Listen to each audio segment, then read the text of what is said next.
नमस्कार साथियों, मेरा नाम डॉक्टर ओपी तिवारी है। मैंने टीकाकरण के क्षेत्र में कई वर्षों तक कार्य किया है। तो आज हम लोग टीकाकरण के बारे में बातचीत करने वाले हैं और आशा है कि ये जानकारी आपके लिए उपयोगी सिद्ध होगी और आपको बहुत सारी बातें इसमें सीखने को मिलेंगी। तो टीकाकरण क्या है, क्यों किया जाता है, किस तरह से किया जाता है और क्या इसके महत्वपूर्ण पहलू हैं, इनके बारे में मैं आपसे बातचीत करूँगा।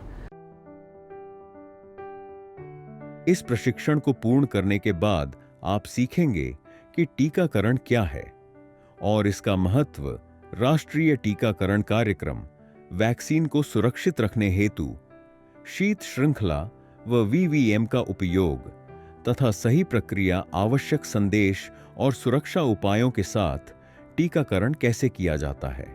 मॉड्यूल 1, राष्ट्रीय परिवार स्वास्थ्य सर्वेक्षण NFHS के निष्कर्ष। इस मॉड्यूल में हम NFHS 5 के अनुसार बच्चों के पूर्ण टीकाकरण स्तर, शहरी ग्रामीण अंतर और ड्रॉप आउट ऑफ 0 डोज जैसी चुनौतियों को समझेंगे। मॉड्यूल 2, टीकाकरण से छूटने के कारण व समुदाय की भागीदारी। इस मॉड्यूल में हम टीकाकरण से छूटने के प्रमुख कारण और इन्हें कम करने में समुदाय व स्वास्थ्य कार्यकर्ताओं की भूमिका जानेंगे। मॉड्यूल 3, शीत श्रृंखला का परिचय। इस मॉड्यूल में हम सीखेंगे कि शीत श्रृंखला, कोल्ड चेन क्या है, यह वैक्सीन की गुणवत्ता बनाए रखने में कैसे मदद करती है और वैक्सीन वायल मॉनिटर VVM का इसमें क्या महत्व है। मॉड्यूल 4, शीत श्रृंखला और टीका भंडारण प्रणाली। इस मॉड्यूल में हम सीखेंगे कि शीत श्रृंखला कैसे वैक्सीन की गुणवत्ता बनाए रखती है, वैक्सीन वायल मॉनिटर VVM कैसे उपयोग किया जाता है और आइस पैक कंडीशनिंग व ओपन वायल पॉलिसी का क्या महत्व है। मॉड्यूल 5, टीकाकरण की प्रक्रिया, संदेश और सुरक्षा। इस मॉड्यूल में हम देखेंगे कि वैक्सीन लगाने के सही तरीके कौन से हैं, MCP कार्ड का महत्व क्या है, ANM द्वारा दिए जाने वाले 4 संदेश कौन से हैं और टीकाकरण के बाद संभावित प्रतिक्रियाओं का प्रबंधन कैसे किया जाता है। चलिए अब शुरू करते हैं पहला मॉड्यूल। सबसे पहले तो ये कि टीकाकरण क्या है। तो टीकाकरण वह विधि है जिसमें एक वैक्सीन के उपयोग के द्वारा किसी बीमारी के विरुद्ध बचाव हेतु शरीर में रोग प्रतिरोधक क्षमता उत्पन्न की जाती है। तो नियमित टीकाकरण कार्यक्रम के अंतर्गत शिशुओं तथा बच्चों का टीकाकरण के द्वारा कई गंभीर एवं जानलेवा बीमारियों से बचाव किया जाता है। गर्भावस्था में टिटनस का टीका लगाने से माँ एवं शिशु दोनों की टिटनस नामक गंभीर बीमारी से सुरक्षा हो जाती है। इसके अलावा वयस्क अवस्था में भी कई घातक बीमारियों जैसे कि निमोनिया, इन्फ्लुएंजा और अभी आपने देखा कुछ वर्षों पहले कोविड-19 तथा रेबीज़ आदि से बचाव करने हेतु टीकाकरण किया जाता है। ज़्यादा बातचीत हम करेंगे नियमित टीकाकरण कार्यक्रम की, क्योंकि यही कार्यक्रम हमारे लिए बहुत ज़्यादा महत्वपूर्ण है और इसमें बच्चों का टीकाकरण किया जाता है। ये नियमित टीकाकरण कार्यक्रम एक अत्यंत महत्वपूर्ण राष्ट्रीय स्वास्थ्य कार्यक्रम है। इस कार्यक्रम के अंतर्गत शिशुओं एवं बच्चों को टीकाकरण के द्वारा कई गंभीर एवं जानलेवा बीमारियों से सुरक्षा प्रदान की जाती है। तो इस कार्यक्रम के कुछ घटक हैं, कुछ कंपोनेंट्स हैं।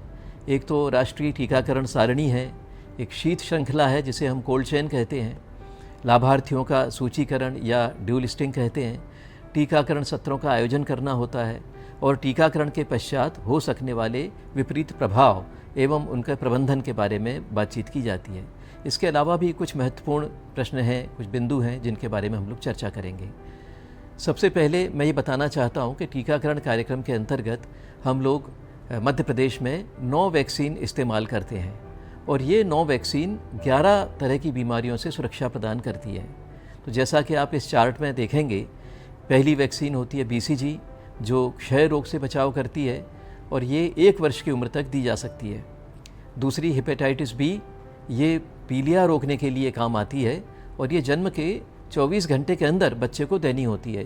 तो इसे हम बर्थ डोज कहते हैं, हेपेटाइटिस B बर्थ डोज, जो बच्चे के जन्म होने के बाद 24 घंटे के अंदर बच्चे को दी जाती है। तीसरा, ओरल पोलियो वैक्सीन, मुंह से दी जाने वाली पोलियो की वैक्सीन, यह 5 वर्ष तक दी जा सकती है। इसकी अलग अलग खुराकें हैं जिसके बारे में हम लोग बाद में विस्तृत बातचीत करेंगे। चौथी vaccine IPV, inactivated polio virus vaccine, ये पोलियोमाइलाइटिस से बचाव करती है, इसको भी हम 1 वर्ष की उम्र तक देते हैं। इसके बाद रोटा वायरस वैक्सीन, जो बच्चों में एक बहुत ही भयंकर दस्त की बीमारी होती है, रोटा वायरस डायरिया इसको कहते हैं, उससे बचाव करती है, इसे भी हम 1 वर्ष की उम्र तक दे सकते हैं। इसके अलावा न्यूमोकोकल कॉन्जुगेट वैक्सीन या PCV, यह वैक्सीन निमोनिया नामक बीमारी से बचाव करती है, गंभीर निमोनिया से बचाव करती है, और इसे भी हम 1 वर्ष की उम्र तक बच्चे को दे सकते हैं। इसके अलावा एक पेंटावेलेंट वैक्सीन होती है जिसमें 5 वैक्सीन मिली रहती हैं। तो इन 5 वैक्सीन्स में एक पेंटावेलेंट में एक hepatitis B, diphtheria, pertussis, tetanus और HIV हिब, तो ये 5 कंपोनेंट रहते हैं, 5 घटक होते हैं पेंटावेलेंट के, इसीलिए इसका नाम पेंटावेलेंट है। और यह जो टीका है यह भी बच्चों को 1 वर्ष की उम्र तक दिया जा सकता है। इसके अलावा 8वें नंबर पर जो है इसमें मीजल्स रुबेला, खसरे की बीमारी और रुबेला की बीमारी, उनसे बचाव के लिए MR का टीका या मीजल्स रुबेला वैक्सीन बच्चों को दी जाती है। 9वीं वैक्सीन है DPT, डिप्थीरिया, पर्टूसिस, टिटेनस, जिसे हम गलघोंटू, काली खांसी और धनुर्वात बीमारियां कहते हैं क्रमशः। तो ये जो वैक्सीन है ये बच्चों को 7 वर्ष की उम्र तक दी जा सकती है, यानी सबसे ज़्यादा उम्र तक दी जा सकने वाली जो वैक्सीन है वो DPT की वैक्सीन है। अगर हम रूटीन इम्यूनाइजेशन या नियमित टीकाकरण के कवरेज की बात करें तो मध्य प्रदेश में, जैसा कि आप ये चार्ट में देख पाएंगे कि जो राष्ट्रीय परिवार स्वास्थ्य सर्वे होता है जो 4 था 2015-16 में, उसकी तुलना में 2019-21 में संपादित NFHS 5 national family health survey 5 में कुछ सुधार हुआ। और इसमें चाहे पूर्ण टीकाकरण किए गए बच्चों की संख्या हो, जो कि पहले 54% थी और बाद में बढ़कर 62% हो गई। BCG वैक्सीन पहले 86% कवरेज था, ये बढ़कर 92% हो गया। ऐसे ही डिप्थीरिया, पर्टूसिस, टिटनस के 3 डोजेज़ ये 72 से 77% हो गए, और पोलियो के 3 डोजेज़ 74% से बढ़कर 79% तक हो गया। इसी तरह से मीजल्स वैक्सीन, जो दरअसल अब MR वैक्सीन के रूप में दी जाती है, मीजल्स रुबेला वैक्सीन, इसका भी जो कवरेज है वो 76 से बढ़कर 83 हो गया। तो ये सारे जो एंटीजन्स हैं, सारी जो वैक्सीन्स हैं, BCG, DPT, पोलियो और MR वैक्सीन, ये चारों अगर 1 साल तक बच्चे को लग जाती हैं, इनकी सभी डोजेज लग जाती हैं जो आवश्यक हैं उस उम्र तक, तो हम कहते हैं बच्चे का पूर्ण टीकाकरण हो गया। तो पूर्ण टीकाकरण किया हुआ बच्चा अर्थात फुली इम्यूनाइज चाइल्ड, ये जो 2015-16 में NFHS 4 में 54% था, वो 2019-21 में NFHS 5 में 54 से बढ़कर 62% बढ़ गया। तो ये अच्छी उपलब्धि है, हालांकि अभी भी इसमें और सुधार की गुंजाइश है। कुछ और निष्कर्ष थे जो राष्ट्रीय परिवार स्वास्थ्य सर्वेक्षण यानी NFHS 5 ने अपने सर्वे में दिए थे, वो महत्वपूर्ण है आपके लिए जानना। एक तो ड्रॉप आउट तथा मिस डोजेस। ड्रॉप आउट शब्द का अर्थ होता है कि किसी बच्चे का टीकाकरण प्रारंभ तो हुआ लेकिन पूरा नहीं हो पाया। तो उदाहरण के लिए पेंटावेलेंट वैक्सीन का पहला खुराक लगा, लेकिन जब तक तीसरा खुराक लगना था उसके बीच में 14.6% बच्चे ड्रॉप हो गए, छूट गए, किसी न किसी कारण से उनको ये टीका तीसरा नहीं लग पाया। पहला लगा, तीसरा नहीं लगा, बीच में छूट गए, तो उसे हम ड्रॉप आउट रेट कहते हैं। ऐसे ही 0 डोज चिल्ड्रन, जिनको कभी कोई वैक्सीन नहीं मिली, ये बड़े दुर्भाग्य की स्थिति होती है अगर किसी बच्चे को कोई वैक्सीन न मिल पाए। तो वो भी जो राष्ट्रीय परिवार स्वास्थ्य सर्वेक्षण है 2019-21 का, इसमें 6.6% ऐसे बच्चे पाए गए जिनको कोई वैक्सीन नहीं मिली। तो ये इन दिशाओं में हमें कार्य करने की आवश्यकता है। दूसरा महत्वपूर्ण निष्कर्ष ये था कि शहरी तथा ग्रामीण क्षेत्रों में पूर्ण टीकाकरण का जो स्तर है उसमें काफ़ी अंतर है। जैसे कि शहरी क्षेत्र में 72.1% बच्चों को पूर्ण टीकाकरण हो गया था, अर्थात 1 वर्ष की उम्र तक जो आवश्यक वैक्सीन्स हैं जो इसमें में ली गई हैं, BCG, पेंटावेलेंट, मीजल्स और पोलियो की तीनों खुराकें। तो ये पूर्ण टीकाकरण जो मैंने आपको बताया था वो कवरेज शहरी क्षेत्रों में 72.1% बच्चों को हो गया था, लेकिन ग्रामीण क्षेत्रों में ये प्रतिशत 59.7% बच्चों में था। तो शहरी और ग्रामीण क्षेत्रों में काफ़ी ये अंतर है, इसको भी हमें संबोधित करना होगा, एड्रेस करना होगा। तीसरा निष्कर्ष था जो राष्ट्रीय परिवार स्वास्थ्य सर्वेक्षण का था, वो ये कि टीकाकरण कार्ड की उपलब्धता जब हम सत्र पर जाते हैं, टीकाकरण करते हैं और बच्चे के अभिभावकों से टीकाकरण कार्ड मांगते हैं, तो उनके पास कितने अभिभावकों के पास कार्ड मिला, तो वो संख्या 61.1% यानी 61.1% आई। इसका अर्थ ये हुआ कि लगभग 39% ऐसे अभिभावक थे, बच्चों के माता पिता थे, जिनके पास ये कार्ड उपलब्ध नहीं था। यानी बनाया तो गया था पर उस समय उपलब्ध नहीं था। कार्ड अगर उपलब्ध होता है तो हमें ये जानने में सुविधा होती है कि बच्चे को पहले कौन सी वैक्सीन लग चुकी है और अभी कौन सी वैक्सीन लगाया जाना बाकी है। फिर उन बच्चों का प्रतिशत जिनकी माँ को बच्चे के किए गए टीकाकरण की पूरी याद है।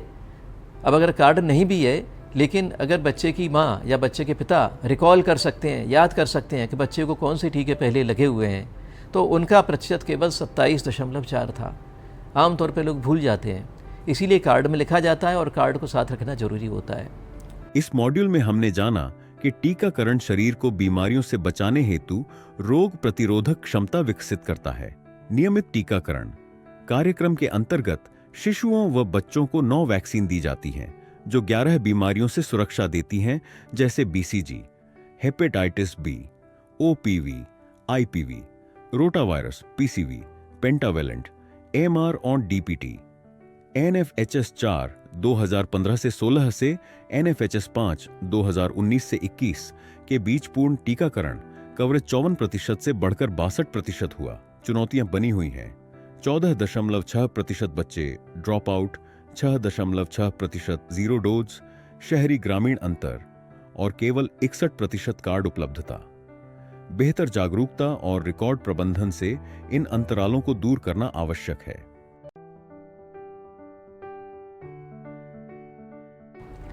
अब हम बात करते हैं कि जो बच्चे ड्रॉप आउट हो जाते हैं या जिनको कोई भी टीका नहीं लगता, उसके क्या कारण हैं। तो उसके कारण ये हैं कि या तो हमारी जो कार्य योजना होती है, जिसे हम माइक्रो प्लान कहते हैं, उसमें कोई कमी रहती है, या फिर हो सकता है कोई प्रशासनिक कारण हो।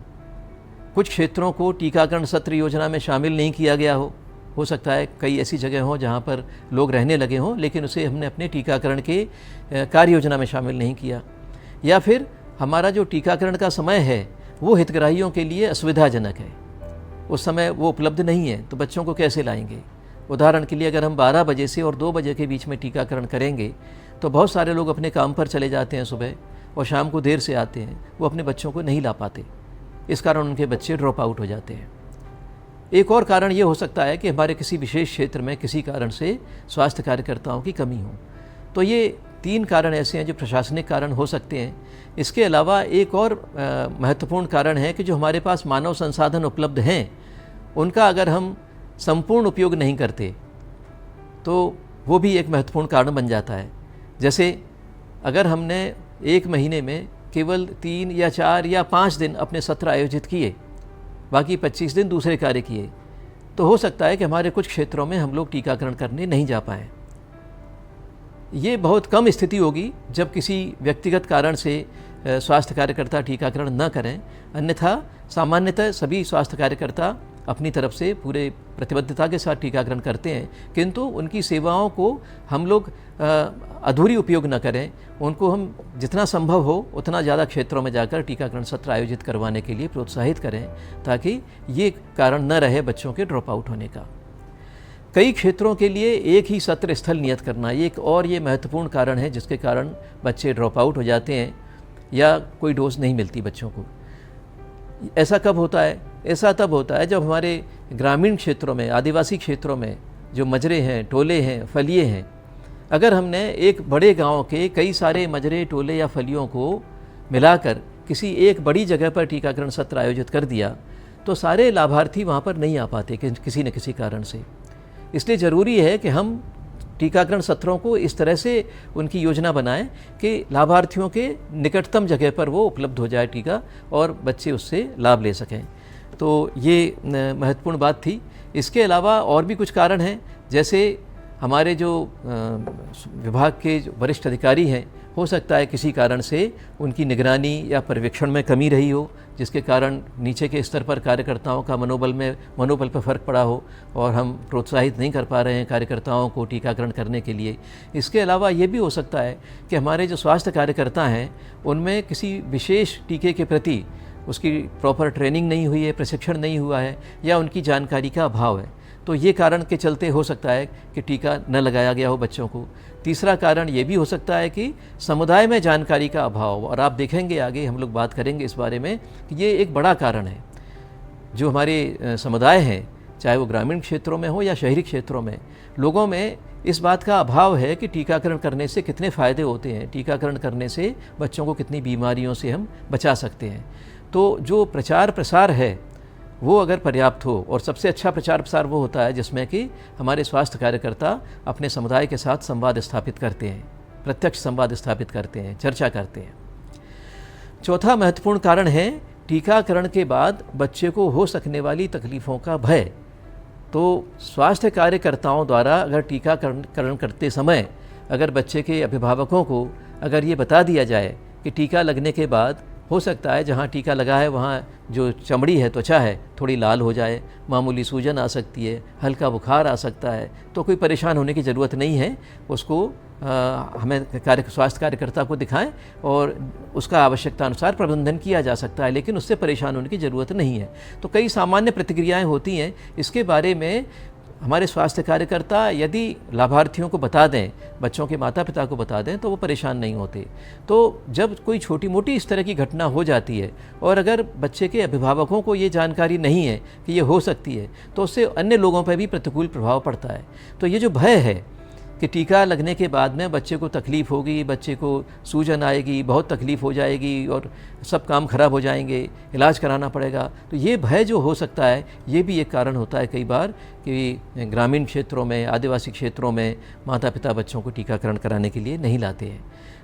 एक और महत्वपूर्ण कारण ये भी है कि हमारे कुछ क्षेत्रों से अपने कार्य व्यवसाय के लिए कुछ परिवार दूसरे राज्यों में चले जाते हैं या दूसरे ज़िलों में चले जाते हैं, जिसे हम लोग पलायन कहते हैं। दरअसल वो अपना रोजगार की दृष्टि से लोग जाते हैं दूसरी जगह। तो ऐसी स्थिति में बच्चों का टीकाकरण या तो अधूरा रह जाता है या किसी न किसी कारण से छूट जाता है। तो ये पलायन वाली स्थिति भी एक महत्वपूर्ण कारण है जिसके चलते ड्रॉप आउट होते हैं या मिस डोजेज हो जाते हैं। तो ग्रामीण समुदाय के बीच टीकाकरण के संबंध में जागरूकता बढ़ाने के लिए सबसे ज़्यादा प्रभावी विधि है स्वास्थ्य कार्यकर्ताओं द्वारा नियमित रूप से समुदाय में चर्चा। तो जैसा मैंने पहले भी कहा था कि हमारे स्वास्थ्य कार्यकर्ता यदि समुदाय के बीच में समय समय पर बैठकें करते हैं, प्रशिक्षण करते हैं, बातचीत करते हैं, मिलते जुलते हैं और उनको बताते हैं कि इसके कितने फ़ायदे हैं, तो हम समुदाय में टीकाकरण के प्रति जागरूकता उत्पन्न कर सकते हैं। इस मॉड्यूल में हमने जाना कि बच्चों के ड्रॉप आउट और जीरो डोज के कई कारण हो सकते हैं। प्रशासनिक स्तर पर माइक्रो प्लान में कमी, असुविधाजनक समय पर सत्र, सीमित स्वास्थ्य कार्यकर्ता या दूरस्थ क्षेत्रों को शामिल न करना प्रमुख कारण है। सामुदायिक स्तर पर जानकारी का अभाव, पलायन, निगरानी की कमी और टीके के दुष्प्रभावों का भय भी बच्चों को टीकाकरण से वंचित कर देता है। यदि स्वास्थ्य कार्यकर्ता समय समय पर संवाद और जागरूकता फैलाएं, अभिभावकों को सामान्य प्रतिक्रियाओं की सही जानकारी दें, तो ड्रॉप आउट और जीरो डोज की स्थिति को काफी हद तक कम किया जा सकता है।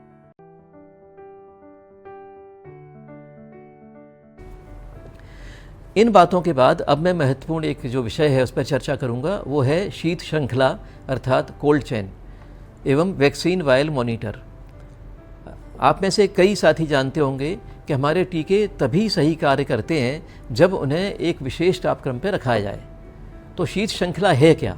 तो शीत श्रृंखला निर्माता से उपयोगकर्ता तक वैक्सीन को विभिन्न उपकरणों के माध्यम से एक निर्धारित तापक्रम पर रखा जाता है और इसी को शीत श्रृंखला कहते हैं। तो वैक्सीन को उत्पादन से उपयोग होने तक लगातार शीत श्रृंखला में रखा गया है, ये कैसे सुनिश्चित किया जाए? तो ये सुनिश्चित करने के लिए वैक्सीन के लेबल पर वैक्सीन वायल मॉनिटर यानी VVM लगा रहता है। तो VVM जब वायल के लेबल पर लगा हुआ है और VVM अच्छा है, VVM हमें बताता है कि वैक्सीन उपयोग करने योग्य है या नहीं, तो VVM हमें बता देगा कि इस वैक्सीन को उत्पादन से और उपयोग होने तक लगातार शीत श्रृंखला में रखा गया है या नहीं। तो VVM की दो ही स्टेज होती हैं।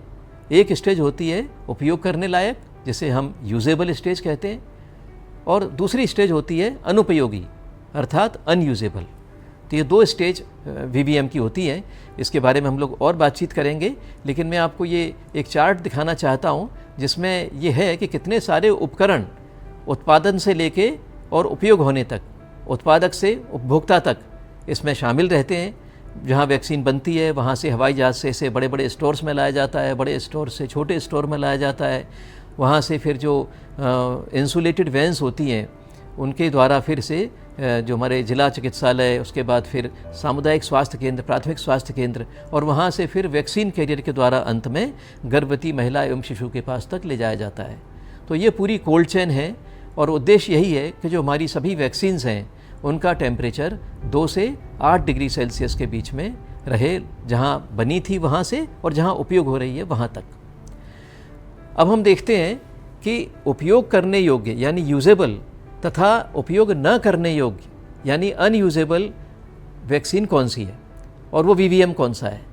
तो ये जो आप देख रहे हैं चित्र, इसमें सबसे ऊपर आप देख रहे हैं कि बीच में एक चौकोर सफ़ेद निशान बना हुआ है और ये आसपास के जो गहरा रंग है, गहरा कलर का जो सर्किल है, जो गोल घेरा है, उस गहरे रंग से ये चौकोर एकदम सफ़ेद है। इसका अर्थ ये हुआ कि वीवीएम बिल्कुल ठीक है और वैक्सीन की एक्सपायरी तारीख भी नहीं निकली है, तो वैक्सीन उपयोग करने योग्य है। तो 2 बातें देखनी है, एक तो वीवीएम सही है, इसका चौकोर सफ़ेद है, और दूसरा वैक्सीन की एक्सपायरी तारीख नहीं निकली है। इसका अर्थ ये हुआ कि वैक्सीन उपयोग करने लायक है। दूसरा चित्र इसके नीचे देखेंगे, वीवीएम का रंग बाहरी रंग से हल्का है, यानी अभी भी बाहर के रंग जैसा नहीं है, बाहर के रंग से अभी भी हल्का है और आपको दिख रहा है कि अंदर एक चौकोर है, और वैक्सीन की एक्सपायरी तारीख भी नहीं निकली है। इसका अर्थ ये हुआ कि वैक्सीन उपयोग करने योग्य है। तीसरा इसमें जो चित्र बना हुआ है उसमें आप देखेंगे कि अंदर का जो चौकोर था वो अब बाहर के रंग में मिल गया, तो पूरा एक जैसा रंग हो गया। तो वीवीएम का रंग बाहरी रंग जैसा हो गया है, अतः वैक्सीन उपयोग करने योग्य नहीं है, और ये संकेत करता है कि वैक्सीन की गुणवत्ता समाप्त हो चुकी है और उसका उपयोग करना सुरक्षित नहीं है। चौथा चित्र सबसे नीचे है, इसमें आप देखेंगे कि जो गोल घेरा है उसके अंदर का चौकोर वो बाहर के रंग से भी ज़्यादा गहरा है। इसका अर्थ ये हुआ कि वैक्सीन उपयोग करने योग्य नहीं है, और ये संकेत करता है कि वैक्सीन की गुणवत्ता समाप्त हो चुकी है और उसका उपयोग करना सुरक्षित नहीं है। तो ऊपर की जो 2 स्टेज हैं वो यूजेबल स्टेज हैं, यानी वैक्सीन उपयोग कर सकते हैं, और नीचे के दोनों चित्र जो हैं वो वैक्सीन अनयूजेबल है या उपयोग नहीं कर सकते। अब अगर हमें वैक्सीन का हीट डैमेज देखना है तो हम ये यूजेबल और अनयूजेबल स्टेज देखकर कर सकते हैं।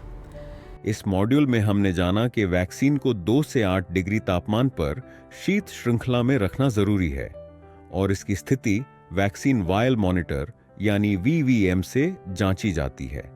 वीवीएम सही और एक्सपायरी न निकली हो तो वैक्सीन उपयोग योग्य है, जबकि रंग बदलने पर अनुपयोगी हो जाती है। आइए अब अगले मॉड्यूल की ओर चलते हैं। कि वैक्सीन अर्थात टीके तभी सही कार्य करते हैं जब उन्हें निर्धारित तापक्रम, जो कि 2 से 8 डिग्री सेल्सियस है, उस पर रखा गया हो। अब 2 से 8 डिग्री सेल्सियस पर रखने के लिए जब हम फील्ड में ले जाते हैं वैक्सीन को, आइस पैक रख कर ले जाते हैं वैक्सीन कैरियर में, तो वो जो आइस पैक्स हैं 4, जिनमें हम लोग जिनको जमाते हैं डीप फ्रीजर में, वो कंडीशन किए हुए आइस पैक को हम वैक्सीन कैरियर में रखते हैं। कंडीशन कैसे करते हैं इसके बारे में मैं बातचीत करूंगा, लेकिन कंडीशनड आइस पैक्स को हम वैक्सीन कैरियर में रखते हैं, तो उससे वैक्सीन का जो तापक्रम है वैक्सीन कैरियर के अंदर वो 2 से 8 डिग्री सेल्सियस बना रहता है। कुछ बातें याद रखनी है, सभी वैक्सीन, जितनी भी वैक्सीन्स हैं, 8 डिग्री सेल्सियस से अधिक तापक्रम पर खराब होने लगती है। Hepatitis B, IPV, pentavalent, DPT तथा टीटी यानी टिटनस टॉक्सोइड, ये 0 डिग्री सेल्सियस अथवा उससे कम तापक्रम पर जम जाती हैं और ख़राब हो जाती हैं। इनको हम लोग बोलचाल की भाषा में कहते हैं टी सीरीज की वैक्सीन। एक बार फिर से नाम पढ़ लेते हैं, hepatitis B, IPV, pentavalent, DPT तथा टीटी, और अब इसकी जगह टीडी दी जाने लगी है, टिटनस और डिप्थीरिया का कॉम्बिनेशन। तो टीडी वैक्सीन ये 0 डिग्री सेल्सियस अथवा उससे कम तापक्रम पर जम जाती है तथा खराब हो जाती है। इसके विपरीत ओरल पोलियो वैक्सीन यानी ओपीवी, रोटावायरस वैक्सीन, मीजल्स तथा बीसीजी, और यहाँ पर मैं नाम जोड़ना चाहूँगा मीजल्स रुबेला एमआर वैक्सीन और बीसीजी, ये 0 से कम तापक्रम पर भी खराब नहीं होती। तो कुछ वैक्सीन ऐसी हैं जो 0 से कम तापक्रम पर जम के खराब हो जाती हैं, और कुछ वैक्सीन ऐसी हैं जो 0 से कम तापक्रम पर खराब नहीं होती। लेकिन हमारा जो प्रामाणिक तापक्रम है जो हम चाहते हैं कि वैक्सीन का हो, 2 से 8 डिग्री सेल्सियस होना चाहिए। तो वैक्सीन अगर देर तक निर्धारित से अधिक तापमान पर रही है तो वीवीएम संकेतक को देखकर यह जाना जा सकता है, मैंने आपको बताया थोड़ी देर पहले कि वीवीएम किस तरह का होता है और इसमें किस तरह का परिवर्तन आता है जब बहुत देर तक वैक्सीन ज़्यादा तापक्रम पर रखी रहती है और वीवीएम खराब हो जाता है। अब आइस पैक कंडीशनिंग के बारे में हम लोग बातचीत करें, बड़ा महत्वपूर्ण है। जैसा कि मैंने आपको बताया कि कुछ वैक्सीन्स ऐसी हैं जो 0 से कम तापक्रम पर जम जाती है। मैंने नाम लिया था hepatitis B, IPV, pentavalent, DPT, TD vaccine. तो अगर ये वैक्सीन किसी कारण से जम जाती है तो फिर इनको दोबारा उपयोग नहीं कर सकती, खराब हो जाती है। और जब जमती कब है? जब 0 से कम डिग्री टेम्परेचर हो जाता है। तो 0 से कम कब होगा? जब आइस पैक के अंदर, जब वैक्सीन कैरियर के अंदर हम जो आइस पैक लगा रहे हैं वो बिल्कुल ठोस जमे हुए हैं। इसका अर्थ ये हुआ कि उनका टेम्परेचर -15 से -20 के बीच में है, और इतने टेम्परेचर के बीच में अगर हमने वैक्सीन रख दी है तो वैक्सीन भी जम जाएगी। इसलिए वैक्सीन कैरियर के अंदर जब आइस पैक रखते हैं तो उन्हें पहले थोड़ा पिघला लिया जाता है। तो उसका तरीका ये है कि हम डीप फ्रीजर से आइस पैक निकाल कर और उसे किसी टेबल पर, साफ जगह पर, टेबल पर पहले थोड़ी देर के लिए रख देते हैं। 15 से 30 मिनट के बीच में, जैसा भी मौसम हो, गर्मियाँ हैं तो जल्दी पिघलना चालू हो जाते हैं, सर्दियाँ हैं तो थोड़ा टाइम लगता है। लेकिन जब वो पिघलना चालू हो जाती है उसके अंदर की बर्फ़, तो हम उसे हाथ से हिलाकर देखते हैं और एक खड़खड़ाने की आवाज़ आती है। बर्फ़ के टुकड़े आपस में जब टकराते हैं तो जो खड़खड़ाहट होती है, क्रैकलिंग साउंड, तब हम कहते हैं कि आइस पैक कंडीशन हो गया है, यानी अब इसके अंदर पूरी बर्फ़ नहीं है, कुछ बर्फ़ पिघल गई है। तो ऐसे कंडीशन किए हुए आइस पैक को हम वैक्सीन कैरियर के अंदर रख देते हैं। उससे फ़ायदा ये होता है कि टेम्परेचर वैक्सीन कैरियर के अंदर 0 से कम नहीं जाता और वैक्सीन जमती नहीं है। अब हम पढ़ते हैं ओपन वायल पॉलिसी के बारे में। पहले ये होता था पुराने ज़माने में कि एक सत्र में जो वैक्सीन ले जाई जाती थी उसमें से जितनी वैक्सीन उपयोग होती थी हो जाती थी, और जो वैक्सीन उपयोग नहीं हो पाती थी उसको फिर फेंक दिया जाता था, डिस्कार्ड कर दिया जाता था। लेकिन अब ऐसा नहीं होता। अब कई अध्ययनों से पता चला और सिद्ध हो गया, इसलिए ये प्रयोग उपयोग में भी आ गया, हम लोग ओपन वायल पॉलिसी का इस्तेमाल करते हैं। तो ये क्या होती है इसके बारे में जानते हैं। तो बीसीजी, मीजल्स या MR vaccine, measles rubella vaccine तथा रोटावायरस वैक्सीन, ये 3 नाम याद रखिए, बीसीजी, एमआर वैक्सीन और रोटावायरस वैक्सीन। ये 3 को छोड़कर बाकी सभी वैक्सीन को हम एक बार अगर खोल लें तो खोलने के बाद 28 दिन तक कुछ नियम हैं, कुछ शर्तें हैं, उनका पालन करते हुए फिर से उपयोग कर सकते हैं। ठीक है, तो ये शर्तें क्या हैं? पहला, वायल के ऊपर खोलने का दिनांक तथा समय अंकित हो। तो जब पहली बार वायल खोली जाए उस समय हम उस पर तारीख डाल दें और समय लिख दें, ताकि हमें पता चले कि ये 28 दिन हो तो नहीं गए कहीं। दूसरा, वैक्सीन को लगातार निर्धारित तापमान पर रखा गया हो, ये ज़रूरी शर्त है। तीसरा, वैक्सीन वायल के ऊपर जो लेबल लगा रहता है वो सही लगा हो, वो निकल न गया हो, क्योंकि अगर वो निकल गया तो न तो हम ये पढ़ पाएंगे कब खोली गई है, न उसका वीवीएम दिखेगा।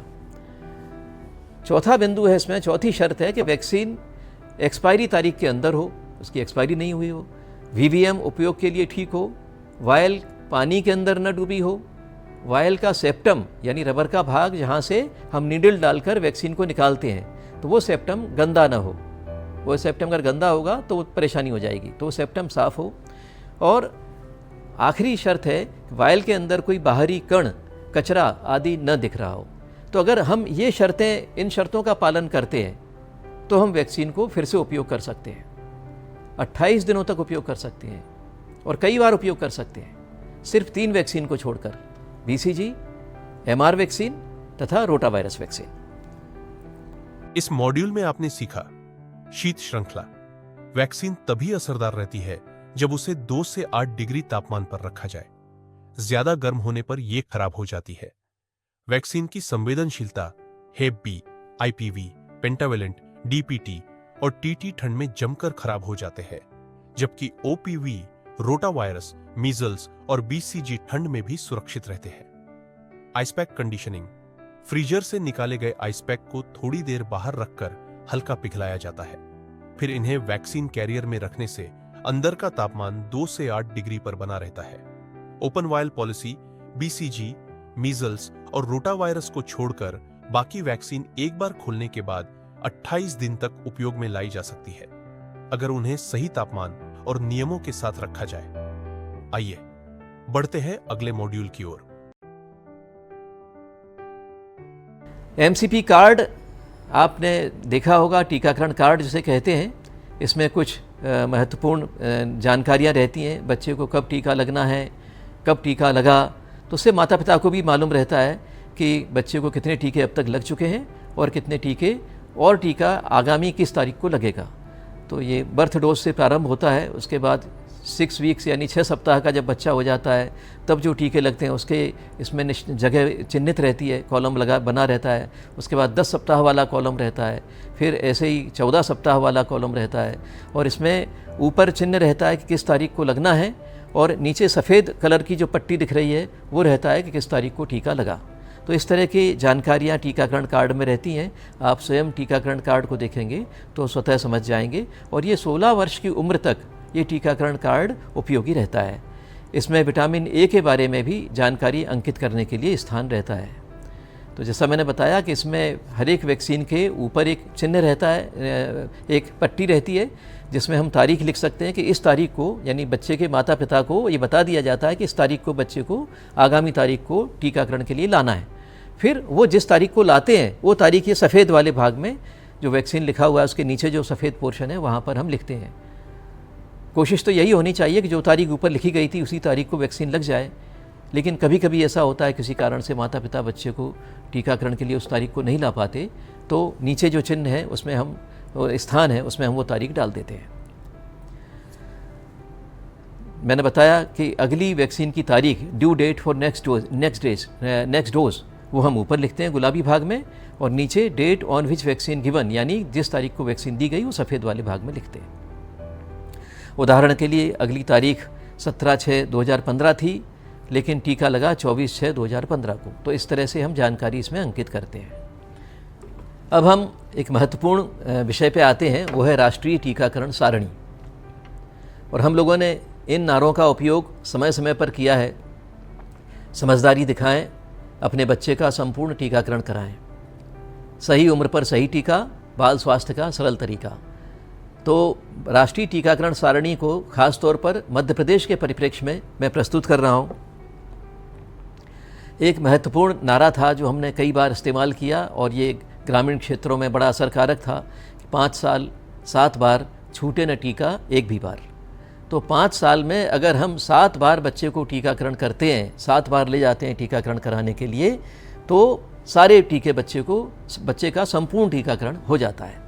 तो संपूर्ण टीकाकरण के लिए बच्चे को 5 वर्ष में तालिका अनुसार 7 बार टीके लगाने होंगे, और टीकों की संख्या क्रमानुसार इस प्रकार होगी। तो ये राष्ट्रीय टीकाकरण सारणी जो है ये सभी के लिए बड़ी महत्वपूर्ण है, याद रखने योग्य है।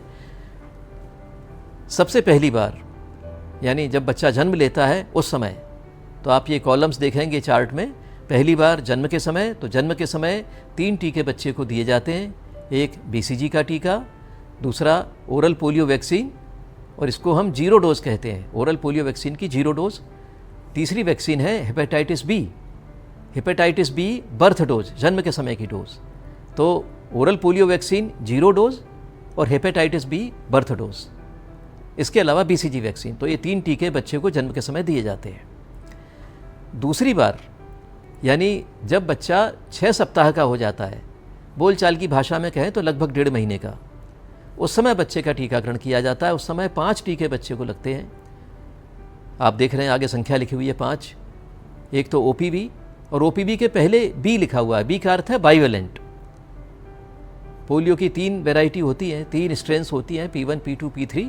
P2 अब इस्तेमाल में नहीं है, P1 और P3 ये दो जो वेरिएंट्स हैं उनसे ही टीका बनता है, तो इसलिए BOPV कहते हैं। तो BOPV 1 पेंटावेलेंट की पहली खुराक, FIPV, F मतलब फ्रैक्शनल डोज, IPV यानी इनएक्टिवेटेड पोलियो वायरस वैक्सीन, तो FIPV, RVV अर्थात रोटा वायरस वैक्सीन, और PCV न्यूमोकोकल कॉन्जुगेटेड वैक्सीन। तो इस तरह से ये 5 वैक्सीन है, ये बच्चे को जब बच्चा 6 सप्ताह का होता है यानी लगभग 1.5 महीने का, तब दी जाती हैं। उसके बाद फिर लगभग 1 महीने बाद या 4 हफ्ते बाद जब बच्चा 10 सप्ताह का हो जाता है, तब तीसरी बार हम बच्चे को टीकाकरण के लिए ले जाते हैं, यानी लगभग 2.5 महीने की उम्र में। और उस समय 3 टीके बच्चे को दिए जाते हैं। बाइवेलेंट OPV यानी BOPV, इसकी दूसरी खुराक, पेंटावेलेंट की दूसरी खुराक, और रोटा वायरस डायरिया की जो वैक्सीन है, रोटा वायरस वैक्सीन, उसकी भी दूसरी खुराक। इसके बाद चौथी बार जब बच्चा 10 सप्ताह का हो जाता है, यानी लगभग चौथी बार जब बच्चा 14 सप्ताह का हो जाता है, अर्थात लगभग 3.5 महीने का, तो उस समय बच्चे को हम 5 टीके लगाते हैं। BOPV की 3 खुराकें, तीसरी खुराक, पेंटावेलेंट की तीसरी खुराक, FIPV यानी फ्रैक्शनल इनएक्टिवेटेड पोलियो वैक्सीन की दूसरी खुराक, और RVV यानी रोटा वायरस वैक्सीन की तीसरी खुराक, और न्यूमोकोकल वैक्सीन की दूसरी खुराक। तो इस तरह 6 सप्ताह, 10 सप्ताह और 14 सप्ताह, यानी 1.5 महीना, 2.5 महीना और 3.5 महीने की उम्र में बच्चे को ये टीकाकरण किया जाता है। तो ये अभी तक 4 विजिट हो गई, यानी 4 बार टीकाकरण हो गया। एक बार जन्म के समय, फिर 6 सप्ताह, 10 सप्ताह, 14 सप्ताह। अब 5वीं बार जब बच्चा 9 महीने का पूरा हो जाता है, तो 9 से 12 माह की उम्र में बच्चे को मीजल्स रुबेला वैक्सीन दी जाती है, उसकी पहली खुराक दी जाती है। तो कुल मिला के 3 टीके उस समय लगते हैं 9 से 12 महीने की उम्र में। MR1, FIPV की इसकी तीसरी डोज, PCV इसका बूस्टर, और विटामिन A की 1 डोज। तो ये 5वीं बार की खुराकें थी। उसके बाद फिर जब बच्चा 16 महीने का हो जाता है, 16 महीने से 24 माह के बीच में फिर बच्चे को 6वीं बार हम टीकाकरण करते हैं, और 6वीं बार जब टीका किया जाता है तो 3 वैक्सीन बच्चे को दी जाती है। एक तो जो हमने 9 से 12 महीने के बीच दी थी, MR1 यानी मीजल्स रुबेला की पहली खुराक, अब हम MR2 देते हैं इस समय। फिर जो हमने पेंटावेलेंट दी थी, उसके स्थान पर अब DPT बूस्टर 1 देते हैं, और जो ओरल पोलियो वैक्सीन की 3 खुराक दी थी, उसके बाद अब हम यहाँ पर OPV बूस्टर देते हैं, और विटामिन A की दूसरी खुराक देते हैं। तो ये 3 वैक्सीन और 1 विटामिन A की डोज। तो विटामिन A दरअसल वैक्सीन नहीं कहलाता, विटामिन A को हम लोग कहते हैं ये पोषक पदार्थ है, न्यूट्रिशनल सप्लीमेंट है। तो ये हम 5 वर्ष की उम्र तक देते हैं, हर 6 महीने में। जैसे 16 से 24 माह के बीच में जब हमने विटामिन A दिया, उसके बाद फिर हर 6 महीने के अंतर से विटामिन A दोहराते हैं, और वो उसे 5 वर्ष की आयु तक दिया जाता है। तो कुल मिला के ये कहें कि अगर हम बच्चे को 5 साल में 7 बार लाएं, एक आखिरी खुराक जो 5 साल वाली थी वो थी DPT बूस्टर 2। तो ये 6 बार तक की मैंने पहले चर्चा की थी। 7वीं बार अगर हम देखें तो जो DPT बूस्टर है वो बच्चे को 5 वर्ष की उम्र में हम लगा देते हैं दूसरी खुराक। उस समय सिर्फ एक ही वैक्सीन दी जाती है जब बच्चा 5 वर्ष का होता है। तो अगर हम जन्म से देखें तो ये 7 बार की जो खुराकें हैं कितनी हैं, तो जन्म के समय 3, उसके बाद 6 सप्ताह में 5, फिर 10 सप्ताह में 3, फिर 14 सप्ताह में 5, उसके बाद फिर 9 से 12 महीने के बीच में 3, फिर 16 से 24 महीने के बीच में 3, और 5 साल में 1, यानी 3, 5, 3, 5, 3, 3, 1, ये ऐसा नंबर बनता है। ये एक याद रखने का बड़ा सरल तरीका है, 3, 5, 3, 5, 3, 3, 1। तो इस तरह से अगर आप याद कर लेंगे तो आपको बड़ी सुविधा रहेगी कि किस विजिट में कितने डोज लगने हैं, कितनी खुराकें मिलनी है, कितनी वैक्सीन लगनी है। इसके बाद फिर जब बच्चा 10 वर्ष का होता है तो उस समय ये किशोर के जो बालक बालिकाएं हैं किशोर अवस्था के, उनके टीके हैं ये। 10 वर्ष की उम्र में बच्चे को TD वैक्सीन यानी टिटनस डिप्थीरिया वैक्सीन दिया जाता है, इसकी 1 डोज देते हैं। 16 वर्ष की उम्र में टिटनस डिप्थीरिया की 1 और डोज दी जाती है, TD वैक्सीन की 1 और डोज दी जाती है। तो ये किशोर वय के टीके थे, राष्ट्रीय टीकाकरण सारणी में सम्मिलित हैं, और इनको हम इस तरह से देते हैं। आमतौर पर स्कूल में टीकाकरण किया जाता है। अब एक महत्वपूर्ण भाग है राष्ट्रीय टीकाकरण का सारणी का, वो है गर्भवती महिलाओं का टीकाकरण। तो गर्भवती महिलाओं को टिटनस डिप्थीरिया अर्थात टीडी वैक्सीन लगाई जाती है। इसका जो पहला टीका है वो गर्भावस्था के प्रारंभिक महीनों में लगाया जाता है। जैसे ही पता चले कि गर्भावस्था है, ऐसी प्रारंभिक स्थिति में गर्भावस्था की प्रारंभिक महीनों में ये TD1 टीका लगाया जाता है और इसकी मात्रा इसमें लिखी आपको देखने में आएगी 0.5 मिलीलीटर। इसमें कोई घोलक की ज़रूरत नहीं होती, ये डिजॉल्व वैक्सीन बनी बनाई रहती है, सॉल्यूशन रहता है। इसको मसल में देते हैं और हाथ के ऊपरी पार्ट में देते हैं, ऊपरी बाह में देते हैं। तो ये गर्भावस्था के प्रारंभिक महीनों में दिया जाता है TD1। TD2 ये TD1 के 4 सप्ताह के बाद यानी 1 महीने के बाद फिर हम TD की दूसरी खुराक देते हैं। और अगर पिछले 3 वर्षों में TT की 2 खुराक दी गई हैं, चाहे टिटनस टॉक्सोइड की या TD वैक्सीन की, पिछले 3 साल के अंदर दी गई थी, तो अब फिर से उसे 2 खुराक देने की आवश्यकता नहीं है। उस गर्भवती महिला को सिर्फ 1 बूस्टर लगाने की आवश्यकता है, जिसे हम TD बूस्टर कहते हैं। मैं इस बात को फिर से दोहरा देता हूँ। पहली बार गर्भावस्था है तो हमें TD के 2 टीके लगाने पड़ेंगे। पहला टीका गर्भावस्था पता चलते ही जितनी जल्दी संभव हो, दूसरा टीका इसके 4 सप्ताह बाद यानी लगभग 1 महीने के बाद। दूसरी स्थिति ऐसी कि जिसमें पिछले 3 साल में ये दोनों टीके लग चुके हों, पहले गर्भावस्था रह चुकी है 3 साल के अंदर और दोनों टीके लग चुके थे, तो अब नए सिरे से दोनों टीके लगाने की आवश्यकता नहीं है, सिर्फ एक TD बूस्टर लगा दिया जाए। लेकिन अगर पिछली गर्भावस्था 3 साल से भी और ज़्यादा समय पहले हुई हो, 3 साल का गैप हो गया है, तो फिर से TD1 और TD2 लगाए जाएंगे।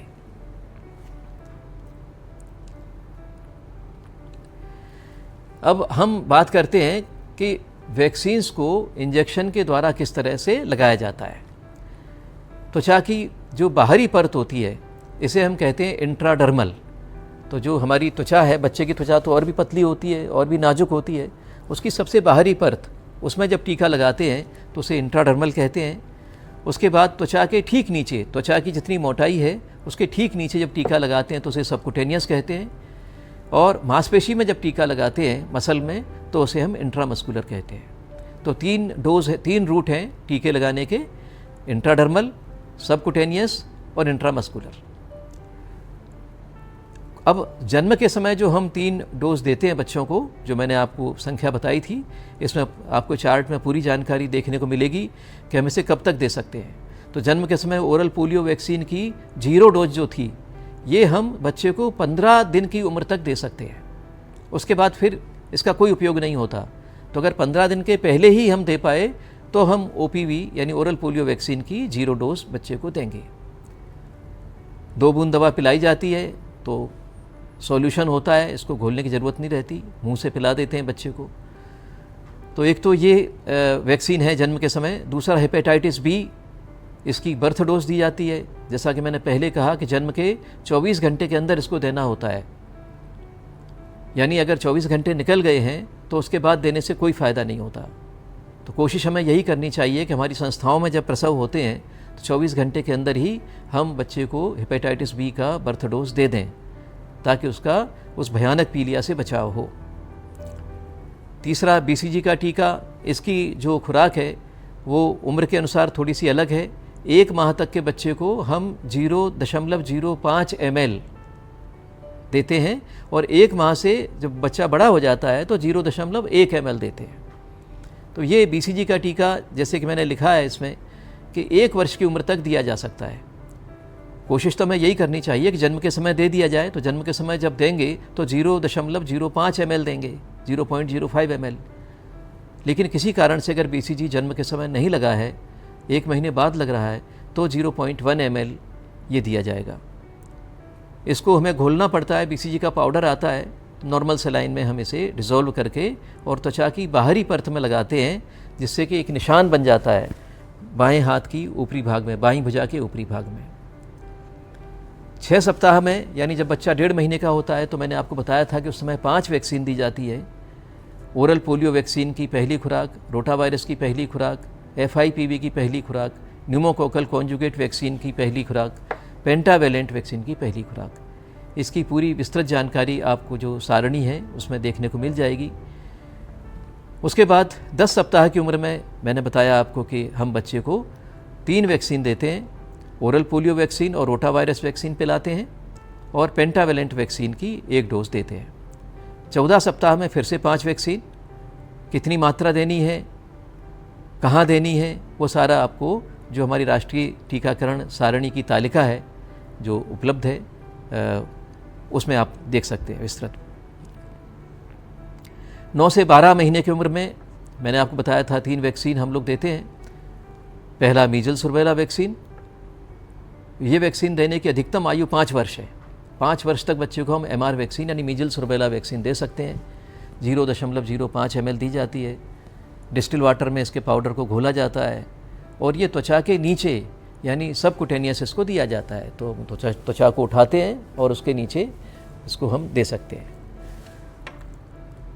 दूसरी वैक्सीन है pneumococcal conjugate vaccine, PCV vaccine जिसको कहते हैं। ये 9 से 12 माह में इसका बूस्टर देते हैं हम लोग। अधिकतम आयु इसकी 1 वर्ष है।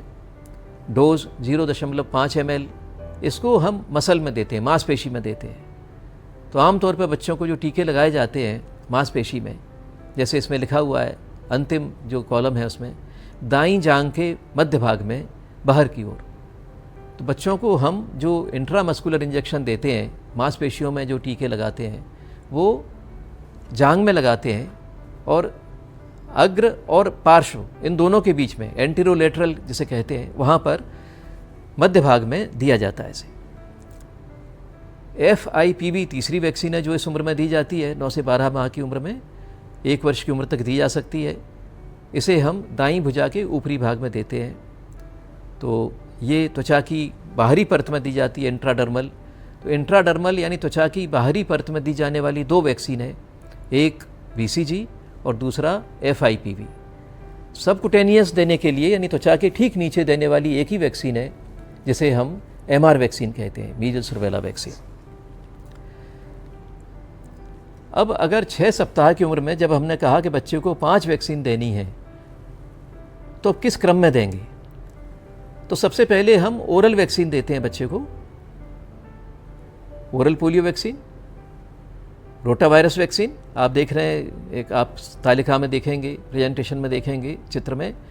तो 1 नंबर पे 2 बूंद वाली दवा यानी polio vaccine, oral polio vaccine, फिर रोटा वायरस वैक्सीन, उसके बाद FIPV, फिर PCV और पेंटा, ये दोनों इंट्रामस्कुलर दी जाती हैं। पहले हम FIPV बच्चे को दाएं हाथ के ऊपरी भाग में, दाईं भुजा के ऊपरी भाग में इंट्राडर्मल देंगे और उसके बाद फिर PCV दाएं जांघ में और पेंटावेलेंट बाईं जांघ में। तो इस तरह से पहले हम लिक्विड दवा पिलाएं बच्चे को, उसकी क्योंकि इंजेक्शन लगाने से बच्चा फिर रोने लगेगा, बाद में दूसरी दवाई फिर वो नहीं ले पाएगा। तो हम पहले लिक्विड दें और उसके बाद फिर इंजेक्शन दें, और क्रम मैंने आपको इसमें बताया हुआ है, इसको आप कृपया देखिएगा। ऐसे ही 14 सप्ताह की उम्र में बच्चे को हम जो 5 टीके लगाते हैं वो भी इसमें दिख रहे हैं उसी तरह से जैसा पहले वाला चित्र था। लेकिन 9 माह में जब बच्चे को हम 3 टीके देते हैं, एक मीजल्स, एक PCV बूस्टर और एक FIPV, तो वो उसी क्रम में दिया जाए जैसा कि हमने पहले चर्चा की है। अब 16 से 24 माह का जब बच्चा होता है तो उस समय जो हमारी तालिका है उसके अनुसार हमें 3 वैक्सीन बच्चे को देना है। OPV बूस्टर, मीजल्स रुबेला इसका 2nd डोज और DPT बूस्टर का पहला डोज। तो हमने 1 साल के पहले बच्चे को पेंटावेलेंट के 3 डोज दिए थे, लेकिन अब हम जब बच्चा 16 से 24 महीने के बीच का है तब हम पेंटावेलेंट नहीं दे सकते उसे, क्योंकि हमने कहा था इसकी जो आयु सीमा है वो 1 वर्ष है। तो 1 वर्ष के बाद हम पेंटावेलेंट में से सिर्फ DPT देते हैं, तो उसको हम DPT बूस्टर 1 कहते हैं। तो OPV बूस्टर, मीजल्स रुबेला की दूसरी खुराक और DPT बूस्टर, ये हम 16 से 24 माह के बीच में देते हैं। इसमें पूरी जानकारी आपको तालिका में देखने में मिल जाएगी। 5 से 6 वर्ष का जब बच्चा हो जाता है तो जो हमने एक नारा शुरू में देखा था, 5 साल 7 बार, छूटे न टीका एक भी बार। अगर हम 7 बार में बच्चे का ये टीकाकरण करेंगे तो इसको हम संपूर्ण टीकाकरण कहते हैं। तो 7वीं बार 5 से 6 वर्ष के बीच में एक ही वैक्सीन बच्चे को दी जाती है जिसे हम DPT बूस्टर 2 कहते हैं। इसको देने की अधिकतम आयु सीमा है 7 वर्ष। यानी अगर कोई बच्चा ऐसा कभी दुर्भाग्य से कोई बच्चा ऐसा होता है जो पहले सभी टीकों से छूट गया है और सीधा 6 वर्ष की उम्र में हमारे पास आया, तो हम सिर्फ डीपीटी का ही टीकाकरण उसे कर सकते हैं। सिरिंज के भाग मैं आपको जानकारी के लिए बता रहा हूँ, जो जिससे हम इंजेक्शन लगाते हैं।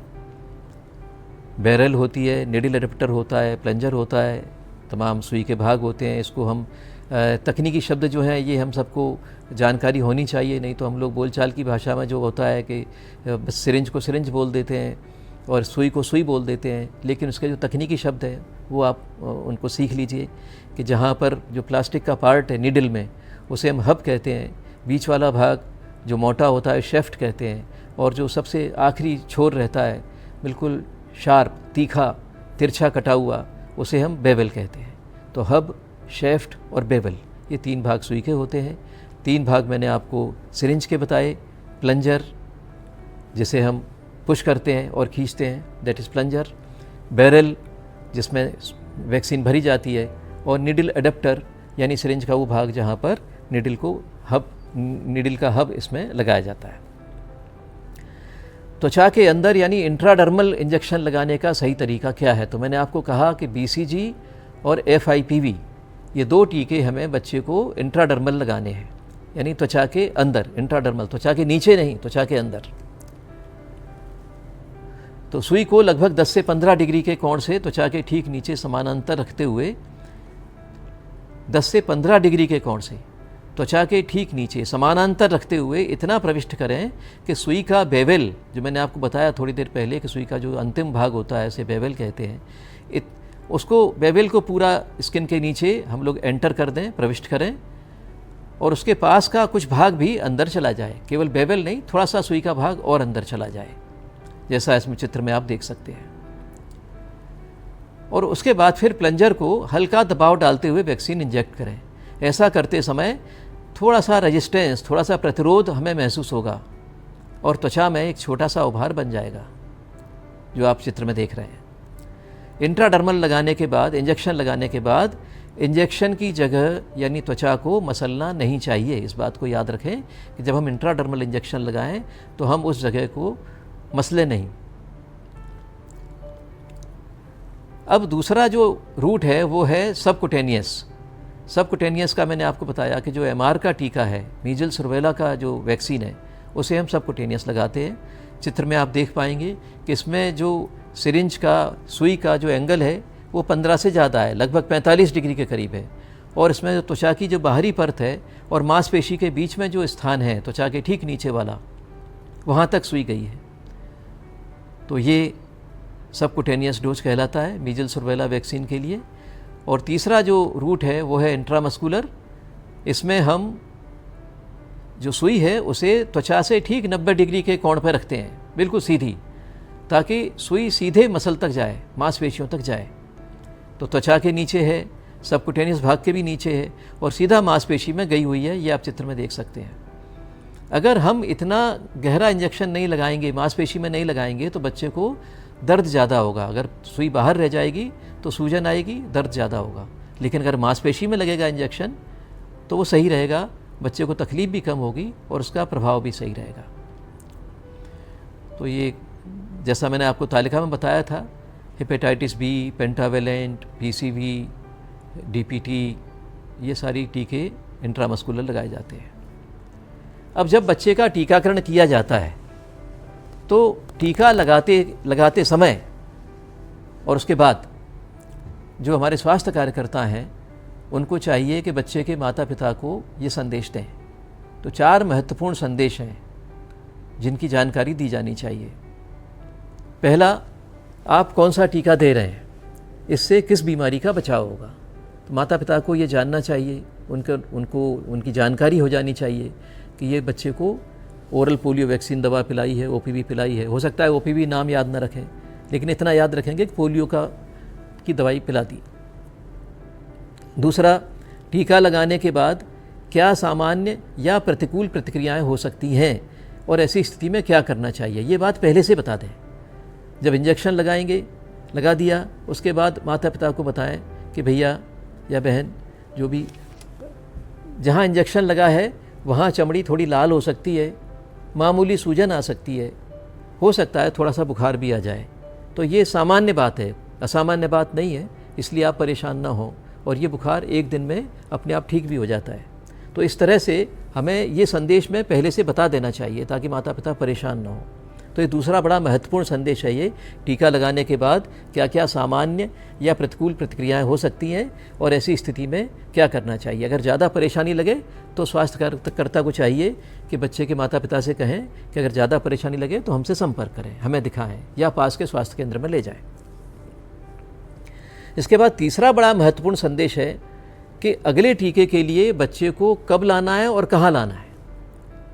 तो ये बहुत बड़ी जानकारी है जो हमने थोड़ी देर पहले बात की थी कि आम तौर पे बच्चों को जो टीके छूट जाते हैं उसमें ड्रॉप आउट हो जाते हैं माता पिता की जानकारी के अभाव के कारण, समुदाय में जानकारी के अभाव के कारण। तो अगर हम इस समय जब एक बार टीका लगा रहे हैं उसी समय बता दिया जाए कि अगले टीके के लिए बच्चे को कब और कहाँ लाना है, तो बच्चे के माता पिता को सुविधा होगी, याद रखेंगे और वो लेकर आएंगे। चौथा महत्वपूर्ण संदेश है कि टीकाकरण कार्ड संभाल कर रखें तथा अगली बार इसे साथ में लेकर आएं। ये बात हमें बड़े जोर दे के समझानी पड़ेगी कि आप याद नहीं रख पाएंगे कौन से टीके लगे हैं, इसलिए हमने इसमें सब लिख दिया है। अब आप इसको जब लेकर आएंगे तो हम देखकर समझ जाएंगे कितनी खुराक लग चुकी है और कौन सी खुराक लगनी है। कुछ बातें और याद रखने की हैं कि यदि बच्चे को मामूली सर्दी खांसी हो, दस्त लग रहे हो और वैक्सीन की एक्सपायरी पास में हो, तीन बातें हैं, मामूली सर्दी खांसी है, मामूली दस्त लग रहे हैं और वैक्सीन की एक्सपायरी अभी नहीं हुई, आने वाले कुछ महीनों में है, तब भी हम टीकाकरण कर सकते हैं, बल्कि करना चाहिए। लेकिन अगर बच्चा गंभीर रूप से बीमार हो तो फिर टीकाकरण न करें, बच्चे के स्वस्थ होने का इंतज़ार करें। जब बच्चा स्वस्थ हो जाए 2 दिन में, 4 दिन में, 10 दिन में, 1 महीने में, तब जाकर हम फिर से टीकाकरण करें। तो ये बात ध्यान रखें। टीकाकरण करने के बाद लाभार्थी को आधा घंटे तक सत्र स्थल पर रुकने हेतु कहें। हर बच्चे को टीका लगाने के बाद माता पिता को कहें कि आधा घंटा रुकिए, ताकि कोई परेशानी हो, कोई प्रतिकूल प्रभाव हो तो हमें पता चल जाए। तो ये संदेश हमारे स्वास्थ्य कार्यकर्ताओं द्वारा सभी बच्चों के अभिभावकों को दिए जाने चाहिए और इनका उपयोग करना चाहिए। अब हम ये समझें कि ये मामूली तकलीफ़ें क्या हो सकती हैं। कभी कभी लोगों में डर रहता है, ग्रामीण क्षेत्रों में ख़ास तौर पर बच्चों के माता पिताओं को डर रहता है कि कहीं कोई रिएक्शन ना हो जाए, कोई तकलीफ़ ना हो जाए टीका लगाने से। तो क्या क्या हो सकती हैं वो तकलीफ़ें। एक तो जहाँ इंजेक्शन लगता है जिस जगह चमड़ी में, वहाँ पर थोड़ा दर्द हो सकता है, सूजन हो सकती है, थोड़ी लालिमा बन सकती है, लाल निशान बन सकता है। तो ये मामूली तकलीफ़ें हैं, ठीक हो जाती है। ये समझा दें पहले से कि हो सकता है थोड़ा दर्द हो सकता है थोड़ी सूजन हो सकता है थोड़ा चमड़ी लाल हो जाए, कोई चिंता करने की बात नहीं है, ठीक हो जाएगा। और ये तो हो गया जहाँ टीका लगा जिस जगह पर, वहाँ पर प्रभाव। लेकिन पूरे शरीर पर क्या प्रभाव हो सकता है, वो भी मामूली। बुखार आना, चिड़चिड़ापन होना और थोड़ा सा ऐसा लगेगा बच्चा मामूली अस्वस्थ है, मैलेज, सुस्ती है, बच्चे में सुस्ती है, थोड़ा अस्वस्थ हो गया है। तो ये मामूली तकलीफ़ें हैं जो एक दिन में ठीक हो जाती हैं, लगभग एक दिन में ठीक हो जाते हैं। फिर भी अगर किसी प्रकार की तकलीफ़ होती है बच्चे को और माता पिता ज़्यादा चिंतित हैं तो स्वास्थ्य कार्यकर्ता को अथवा अपने पास में जो स्वास्थ्य केंद्र है वहाँ जाकर उन्हें दिखाना चाहिए। ऐसा उनको बता दिया जाए, वो संदेश देते समय बता दिया जाए। इस प्रशिक्षण में आपने जाना कि बच्चों को जन्म से 5 साल तक सही उम्र पर टीके लगाने होते हैं। इसे 5 साल 7 बार नियम कहते हैं। गर्भवती महिलाओं को टिटेनस डिप्थीरिया टीडी वैक्सीन दी जाती है जो मां और शिशु दोनों को सुरक्षा देती है। टीके 3 तरीकों से दिए जाते हैं, त्वचा में इंट्राडर्मल, त्वचा के नीचे सबक्यूटेनियस और मांसपेशी में इंट्रामस्कुलर। अभिभावकों को 4 बातें बताना जरूरी है। कौन सा टीका, किस बीमारी से बचाव, टीके के बाद क्या तकलीफ हो सकती है और अगली खुराक कब व कहां लगनी है। टीका लगने के बाद बच्चे को 30 मिनट तक सत्र स्थल पर निगरानी में रखना चाहिए। हल्का बुखार, दर्द या सूजन सामान्य है, लेकिन गंभीर समस्या पर तुरंत स्वास्थ्य केंद्र ले जाए।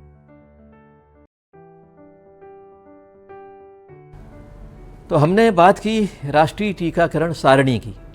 तो राष्ट्रीय टीकाकरण सारणी में मैंने कहा कि आमतौर पर हम बच्चों को जो टीकाकरण करते हैं नियमित टीकाकरण कार्यक्रम में, उसके बारे में बातचीत करते हैं। उसके बारे में मैंने आपको बताया। उस तालिका को अच्छी तरह आप याद रखिएगा। मैंने आपको एक फॉर्मूला भी दिया जिसको अगर याद रखेंगे कि 5 साल 7 बार छूटे न टीका एक भी बार, तो वो 7 बार में हर बार में कितने टीके लगेंगे? 3 5 3 5 3 3 1। पहली बार 3, दूसरी बार 5, तीसरी बार 3, चौथी बार फिर 5, 5वीं बार 3, 6वीं बार भी 3 और 7वीं बार 1, 3 3 1। तो इस तरह से याद रखें कौन सा टीका है, ये याद रखें। और महत्वपूर्ण बात यह है कि लोगों में टीकाकरण कार्यक्रम के प्रति जागरूकता आनी जरूरी है, विशेषकर ग्रामीण क्षेत्रों में, आदिवासी क्षेत्रों में जहाँ जानकारी का अभाव है। और सबसे जो सशक्त माध्यम है हमारे जन समुदाय में जानकारी देने का, वो है हमारे स्वास्थ्य कार्यकर्ता।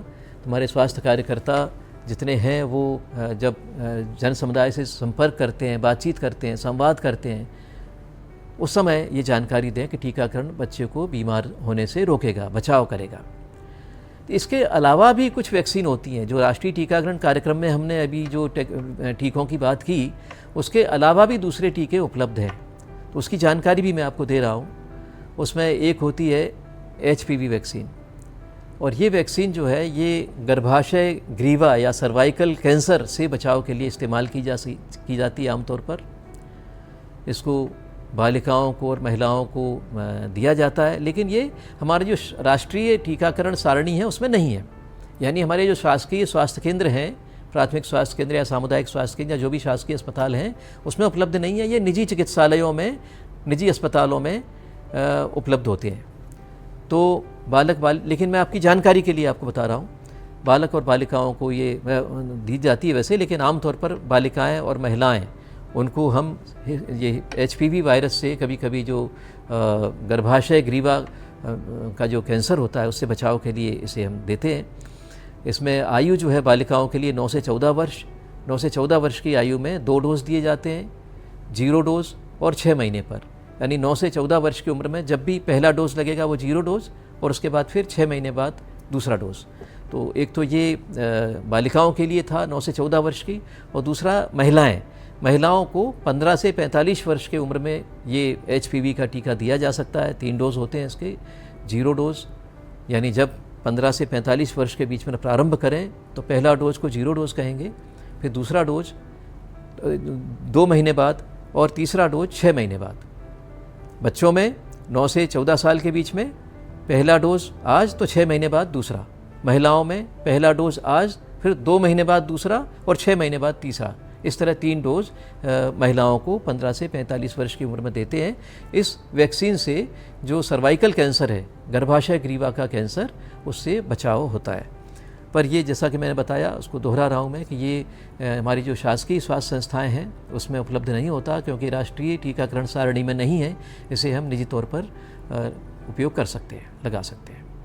इसके अलावा जो और टीके हैं उसकी मैं जानकारी आपको एक चार्ट में दे रहा हूँ। HPV का मैंने आपको बताया। इसके अलावा इन्फ्लुएंजा वायरस होता है जो मौसमी फ्लू या इन्फ्लुएंजा से बचाव करता है। ये इन्फ्लुएंजा वायरस बड़े लोगों के लिए, बड़ी उम्र के लोगों के लिए बड़ा महत्वपूर्ण है। इन्फ्लुएंजा की वैक्सीन, जो बुजुर्ग लोग होते हैं जिनमें कई तरह की दूसरी बीमारियां भी होती हैं, उनमें निमोनिया होने का डर रहता है, तो उनको इन्फ्लुएंजा की वैक्सीन लगाना उपयोगी होता है। वैसे इसको 6 माह के ऊपर लगा सकते हैं कभी भी। सालाना इसकी एक खुराक लगती है, चाहे सितंबर अक्टूबर के बीच में लगा लें, अप्रैल मई के बीच में लगाएं, जैसा भी क्षेत्र है, जैसा भी मौसम है उसके हिसाब से इसको लगाते हैं। और ये इन्फ्लुएंजा मौसमी फ्लू से, इन्फ्लुएंजा वायरस से बचाव करता है। दूसरी वैक्सीन है मेनिंगोकोकल वैक्सीन। मेनिंगोकोकल वैक्सीन जो है ये मस्तिष्क ज्वर जो होता है, मेनिंजाइटिस, उससे बचाव के लिए होता है। तो जहाँ कुछ क्षेत्रों में मेनिंजाइटिस की बीमारी ज़्यादा होती है वहाँ ये टीके लगाए जाते हैं, जोखिम आधारित होते हैं। अगर रिस्क है कहीं पर तो इसको लगवाते हैं। इसकी 1 से 2 खुराक दी जाती हैं, और अगर ज़रूरत होती है यानी ज़्यादा रिस्क वाला क्षेत्र है तो वहाँ पर बूस्टर भी लगाया जाता है। एक और टीका है हेपेटाइटिस ए। तो हेपेटाइटिस ए, ये आपने जो कॉमन सुना होगा, जो सामान्यतः जो पीलिया होता है दूषित पानी के या दूषित खाद्य पदार्थों के सेवन से, वो हेपेटाइटिस ए वायरस से होता है। तो हेपेटाइटिस ए वायरस से बचाव के लिए, ताकि हमारा जो लीवर है, यकृत है, वो ख़राब ना हो, उसकी सुरक्षा हो, तो ये टीका दिया जाता है हेपेटाइटिस ए का। 1 वर्ष से ऊपर की उम्र में दिया जा सकता है। इसकी 2 खुराक होती हैं। पहली खुराक के 6 महीने से 12 महीने के बीच में दूसरी खुराक। तो 1 वर्ष के ऊपर कभी भी इसे लगा सकते हैं, बड़े लोग भी लगा सकते हैं। अगर आज हमने पहली खुराक ली तो फिर 6 महीने बाद और 6 महीने से 12 महीने के बीच में दूसरी खुराक ले सकते हैं। कुछ और भी टीके हैं, जैसे एक वेरिसेला या चिकन पॉक्स का टीका है।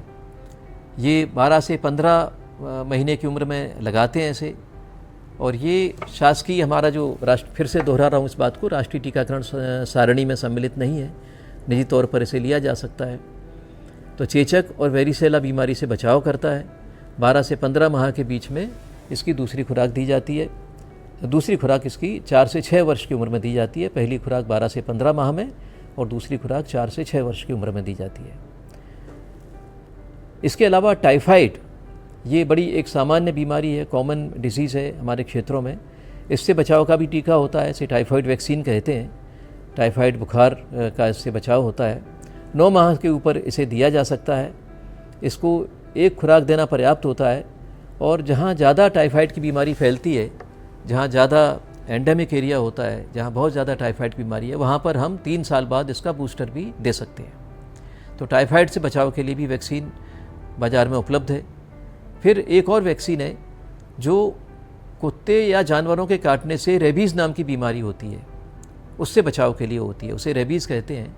हालांकि ये कतिपय स्वास्थ्य संस्थाओं में, शासकीय स्वास्थ्य संस्थाओं में भी उपलब्ध होती है।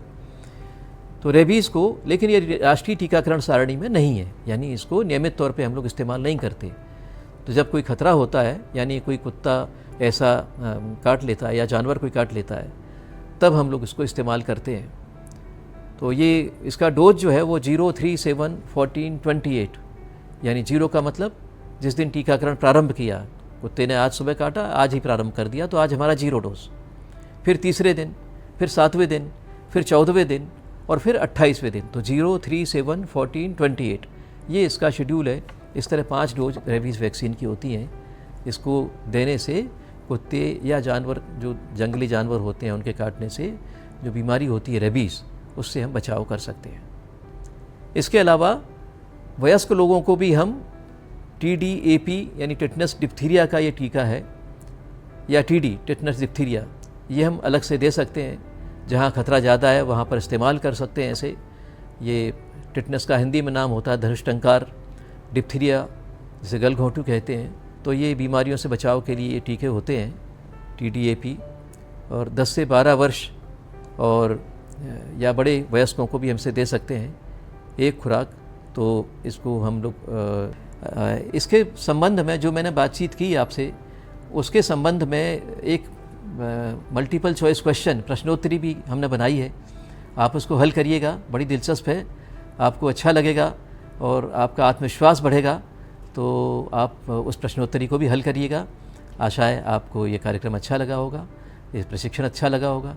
आपका बहुत बहुत धन्यवाद। इस प्रशिक्षण में आपने जाना कि टीकाकरण क्या है और यह बच्चों, गर्भवती महिलाओं तथा वयस्कों के लिए क्यों आवश्यक है, राष्ट्रीय टीकाकरण कार्यक्रम और सारणी कैसे काम करते हैं, तथा 5 साल 7 बार नियम का महत्व, टीकाकरण कवरेज में आने वाली चुनौतियां और उन्हें दूर करने के उपाय, शीत श्रृंखला, कोल्ड चेन और VVM का उपयोग वैक्सीन को सुरक्षित रखने में कैसे किया जाता है, सही प्रक्रिया, अभिभावकों को दिए जाने वाले आवश्यक संदेश और टीकाकरण के बाद अपनाए जाने वाले सुरक्षा उपाय, नियमित सारणी के अलावा अन्य उपलब्ध वैक्सीन, HPV, फ्लू, टाइफाइड आदि कब और क्यों लगाई जाती है।